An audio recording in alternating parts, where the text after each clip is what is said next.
G'day, this is Captainoob, and this is a PPSh-41. This is not the first time the PPSh has appeared on the channel. About 7 months ago, as of this recording, I looked at the another one version of the PPSh, which is very similar in the way they look. Obviously, it's the same weapon, but there's a few little differences here. Right now, the damage on the standard receiver, semi-auto that is 129, and we're going to get a little bit of a damage penalty when we go over to automatics, but this thing is going to be powerful, very strong indeed. Also, it's using the proprietary ammo format, the 7.62 by 25mm rounds, which I believe the another one version just used a vanilla game ammo or just 9mm parabellum. So sure, it's got a different ammo thing, so you'll be requiring to craft the ammos to feed this thing, but it might be pretty worth it once you see how this thing goes. So this is a Soviet-era submachine gun characterized by its ease of production and its high rate of fire. Very deadly weapon in the hands of the Soviets back in the day. In close quarters, nothing would stand up to this. Not the German MP40s, which would fire a lot slower than this thing. This is more of a bullet hose type direction for a submachine gun, and whilst you've got all that production power in Soviet Russia, you may as well make advantage of it. Now, let's get into the attachments. First of all, got the receivers. You can have advanced receiver, that's your strongest semi-auto one, and a powerful auto receiver will net you 135 damage. And as a little bit of a comparison, a suppressed fully auto assault rifle in this game gives you about 124-ish. So yeah, this thing with a higher rate of fire and higher damage already, we're going to have a pretty good time with this. And the best part is that this range is not even that bad either. In fact, you'll get even more range if you decide to use a semi-automatic receiver. But 239 is actually, it's heaps. It might be bordering on overpowered, but we'll explore that a little bit later on. Now, you can't do much with a barrel. You can either make it aftermarket, which adds a little bit of a muzzle notch to it, and that unlocks a little bit of a muzzle attachment slot for you. You can throw on thread protectors, so if you don't want anything damaging that thread protector that you just installed, then there you go. You've also got muzzle brakes, flash hiders in tan form as well, compensators, and of course suppressors, including oil filter suppressors. There's some modernized Russian ones here, including the PBS versions, and this gigantic sausage that you can put on the front, that's a suppressor. And it looks like in terms of their stats, this is the best. It gives you +1 more accuracy than the PBS version, so I suppose we'll throw that on. It's a giant suppressor though, so we might have to do something about this iron sight setup to make sure we can actually aim. You can throw in a big drum magazine. You'll see in lots of photos of the PPSh that has got the drum magazine.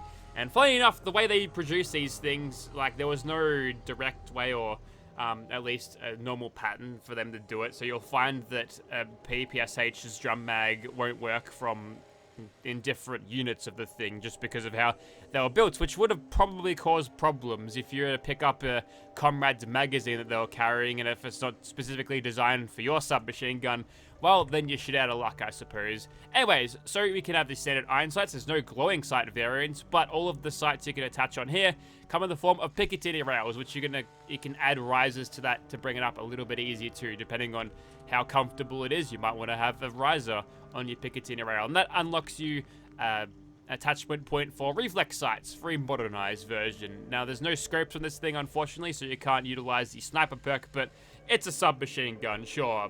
Probably not designed to do a lot of sniping with it, with its pistol rounds and such, but I know the stats would say for this thing it's going to be a pretty good sniper weapon anyway. It's got the basket sight. I prefer this sight because it gives you a giant sight picture and there's not a lot to obscure your vision whilst using it. Sitting up high on the riser, there's going to be nothing standing in the way of our targets. Now, you can mount some Picatinny rails on this barrel here, which allows you to tack on some things, including flashlights. There's even laser sights if you feel like it, in different forms. This one is a green laser sight. You can do that on the right as well. And on this bottom rail, you can have a flashlight or a laser sight as well. So you could potentially have a triple laser sight matrix here for massive hipfire accuracy, except no, it looks like double is the most you can get, because the only thing you can do on the bottom is a mounted light. No foregrip options or anything. Crazy, right? And I believe that pretty much covers everything. Oh, you can change what the laser sight is. You can have it green, red, a dot, or a beam. We'll leave it as a beam because the beams look cool, and you know the enemies, they don't know where I'm coming from. I've got a suppressor. Now, you can change the wood furniture on it. ebony looks good. This is like a full stealthy version, blacked out with a laser sight. The laser sight's not particularly stealthy, but, you know, enemies won't notice it anyway. So this is our full tactical PPSh. We're going to make something a little bit more basic, true to its World War II design, of course, but I'll show you how to make them, and then we'll get started. Down here with all of the COD-ported weapons, you'll find the PPSh subfolder. Here you can craft the weapon itself for Gun Nut Rank 2, and these resources, and the Tokarev rounds. Tokarev rounds? Yeah, they're Spanish. Tokarev. There we go. You get 50 per 1 acid, 10 copper, 5 lead, and 1 steel, which is pretty good bang for your buck. You'll probably find that you're going to be running out of copper fairly quickly with these, with this system, but it gives you a lot of bullets per craft, so I believe that's good. Also, a copper choker kit has been sacrificed to that. Yep, that would be a little necklace there. Welcome back to the Immersive Gunners Plaza. Here is our PPSh in first person. The reload animation, I got tactical reload. Yay, isn't that nice? So I don't have to pull a charging handle back, which saves me a little bit of time between reloads if I don't empty the magazine. Anyway, so this is the super stealthy with the laser sight, with the Basker reflex sight PPSh, and a little bit of weapon shaking there. We got our blood sugar to a level that's acceptable there. Got shaky hands a little bit. Who knows what's going on? But that's what it looks like in third person. You'll note that you hold the drum magazine like that. I don't think that's the most ergonomic way you could possibly hold the PPSh. I think if it's a stick magazine, it makes a little bit more sense. One of these have got a stick magazine. There it is. That looks a little bit better. Anyways, this is the semi-auto one that I made. No scope on this thing, but it fires pretty much as fast as you can pull the trigger, which is great. The stick magazine, 35 round magazine. Drum magazines have 71, which is good. This one here, powerful auto receiver, but basically kept to its standard form. There's no new bells or whistles or any tactical installations on this. This is just real steel Russian military hardware from World War II. And lastly, I've got the double laser sight on a semi-auto one with an American EOTech on it, because why not? Makes different sounds when it's unsuppressed. Anyways, we'll get started. We'll sit in this super stealthy sniper spot, and then we'll pretend it's a Battlefield 3 ASVEL and just microburst the crap out of it, because sure, this thing's got some recoil. It's pretty easy to control if you're more learned in the recoil control models of more tactical shooters out there, but there's basically zero spread whatsoever, and if I use this thing in slow motion, wow, you're just laughing. It almost, maybe it's a little bit too good if I use it in slow motion. It always feels like I'm cheapening the experience a little bit when using it in slow motion. Although, you know, there's already things to do that in the game, but a much more easy capacity. If you carry like hundreds of doses of jet on you, you can pretty much be in, you know, you can perk into it as well with Chemist. You can pretty much be in slow motion 100% of the time. Oh, look, Mantis are showing up.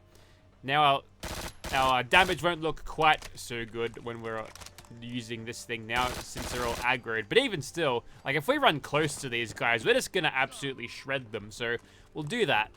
We'll pretend they're like Nazis and we're defending, what's it called? Stalingrad. Horrible, terrible close quarter combat conditions, but you'd rather be armed with PPSh than you would any German submachine gun at the time, simply because you don't have to be super accurate with it. You've got a big drum magazine, and you've got, you know, all these bullets, and such a high rate of fire that even if you miss half the shots, you're still hitting 30 to 40, you know?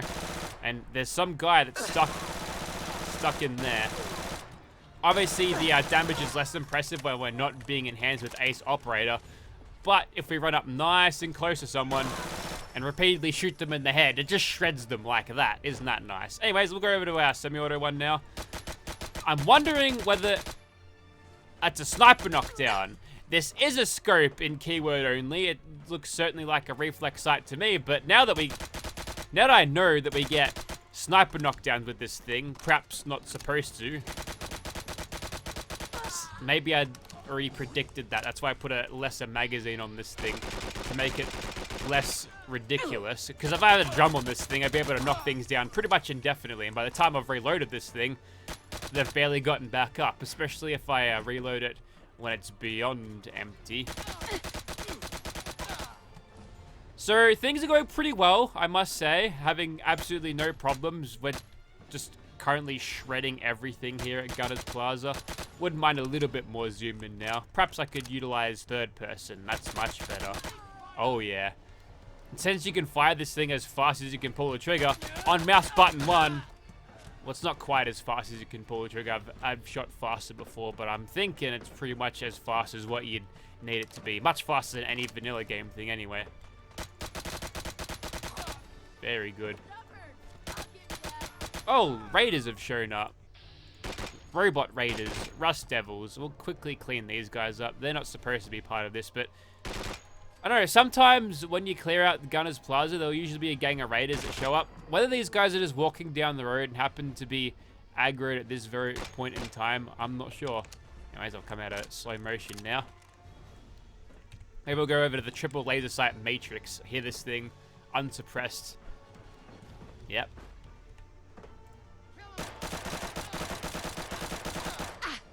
Accuracy. See, I've got this American sight on it, but I don't even need to use it.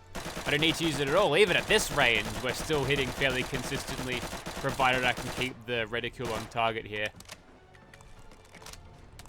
There's another one down there. Little baby rust devil. You're out of your league, pal, as the gunners would say.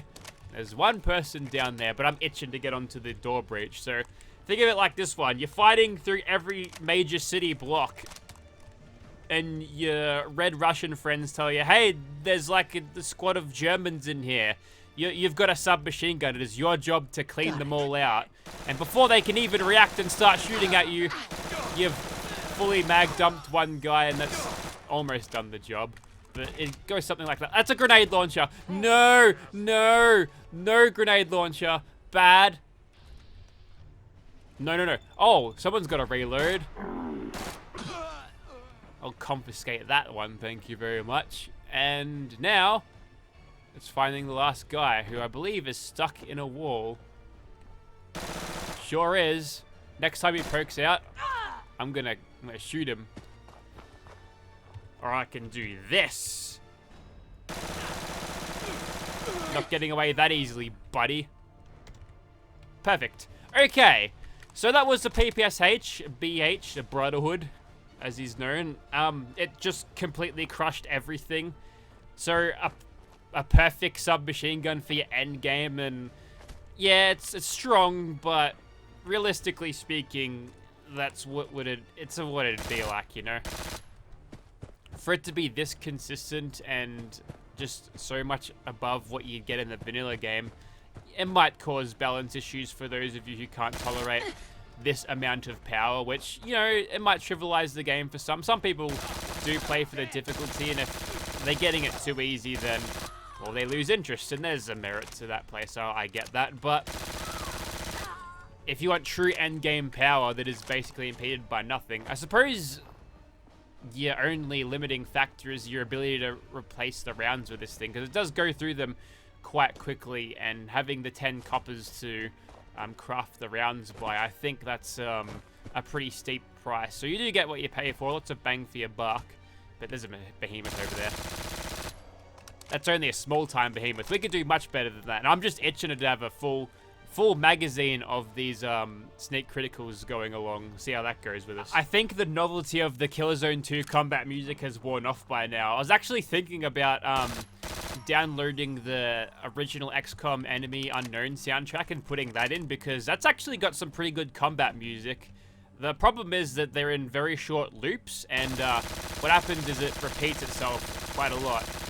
Anyways, we'll just fill this guy up with as many leads as possible, and so far so good. We got all of those rounds back. Isn't that convenient? That'd be Scrounger doing that. And now we can shred him before he gets too close. Wow, he got slammed. That's exactly what I wanted out of the PPSh. Now, if you're thinking overpowered, I would be inclined to agree. That was a pretty dastardly disaster. It's a display of damage that is quite I'll get back to you on that. Okay, so normally I'd let the Wendigo fight all of these creatures here, but here's what I'm going to do today, because this is the semi-auto version, and all of these shots are going to be critical. So if provided I can kill every single thing that I'm shooting at here. If I had 3 criticals and was able to immediately crit that one, that little... Oh, okay. Did you just see him just get flicked to the other side of the map? He is out of there. Okay, we'll read the clock. We'll try that again. Okay, this time I'm armed with more criticals, so we're going to make this work. Black Bloatfly or headshot him. Go for headshots on everything. Just get as much damage as possible. Okay, we can't see the mosquito yet. Damn it, that's 1 down already. I need at least 3 enemies to do this. Perfect, that's number 2. And where is he? Oh, come on, really? That one needs to come close up. Perfect, there he is. That's weird. That's a level scaling vampiric fly at level 1. That's weird. Anyways, now we've got all of these shots on the head. That'll all be criticals. So crit, crit. And hopefully he's going to attack the other ones. No, I think I've messed this up again. However, he is down on the ground. We can get 1 hit there. 1 hit there. It's not going to be immediate crits. We've still got 2 in the bag though, which I'm going to immediately guarantee these shots. Still, that's 1400 damage. That's way more than I was getting before. Now we can slow down time a little bit. Maybe speed up time for this reload session. And then fill him up with lead from back here. Semi-automatic sniper version. I mean, there's no scope on it. If you could put like a 2 to 3 times scope on it, I think it'd be a little bit too much. But hell, maybe the sniper knockdowns are a little bit too much at this stage. But yeah, that's how strong it is. All right, I think you get the idea of this thing. It's extremely powerful. So when there's only 1 monster I want to kill when I've got an extremely powerful weapon in my hands, because he annoys me every single time I fight him. And as we come into the night, we're in the glowing sea, and I wasn't referring to the lobster man. After I got all the followers together and gang bashed him, I feel like we've put him in his place for this moment. What I'm really going for is not this one either. He's just he's the entree before the main course, the main event. He's like the side fight that, you know, that happens as people are filling up the stands, but he goes down in just a simple VATS round, and I should give Iris the perk that makes her completely immune to rads, because, you know, as a child of Adam, she's got the gift of being immune to them. All right, good. We've got some ghouls coming at us, and now, oh, that's a withered. Guarantee that shot. We'll find the ancient blood bug, and we'll show them what for. Instant crits, baby. Hell yeah. Eat that. Not only were they sneak criticals, but there were actual crits along with that. And now, he is really close, so I gotta be sneaky. Good thing I was doing this during the night. Night has fallen at a particularly opportune moment, I'd say. Alright, we've got a mantis there. We've actually made him mutate at this stage, and we'll go for all these headshots. Make sure this mantis gets finished, and begin Operation Crit this guy in the face until he dies. Quite a simple task, really. Unfortunately, Iris's forearm was blocking everything there, so we couldn't see anything. And can I kill him before he even detects me? No, I cannot. Also, reload this thing faster, please. Faster. Fast hands perk, or quick hands, saved me there. And if you don't like it, then look, if you're a modder, there's vanilla game perks that people are going to use regardless of whether the modders want to have their work shown off in the most normal. Like, people are going to use quick hands. You just got to get with the program. Just like people are starting to use tactical reload as we bask in Adam's radiant glow to recover that little bit of health that I lost from that. I would say that's a job done, and that is about it for the PPSh. And it's a brilliant weapon. Probably bordering towards the overpowered side. But if you really are hankering for some endgame firepower, then this is basically one of the best submachine guns that it's getting around at this cage, because it's got very little recoil. I mean, the recoil is pretty high, but there's no spread there. So if you can reel in the recoil, it's going to hit where you're aiming, which is great. Got a massive ammo capacity, a massive rate of fire. It's literally everything you could ever want out of that. That is a big shockwave. Let's see if I can ding him from back here. Nope, I think he's just taking care of himself. So anyways, as I sit here in the glowing sea thinking about where to go next, I'm going to go sit in this glowing pool with that bit of lighting. Isn't that nice? If you'd like to see this weapon in your game, check out the link in the description. Of course, it works with the classic holstered weapons, and the gun is... the submachine gun is almost far enough away from you to pretty much ignore what clipping that you'd receive from the drum magazine if it was right up against you. So that's cool. I don't know if that was intentional, but the attention to detail I can appreciate there. Link in the description if you want. Thank you very much for watching. We'll see you next time.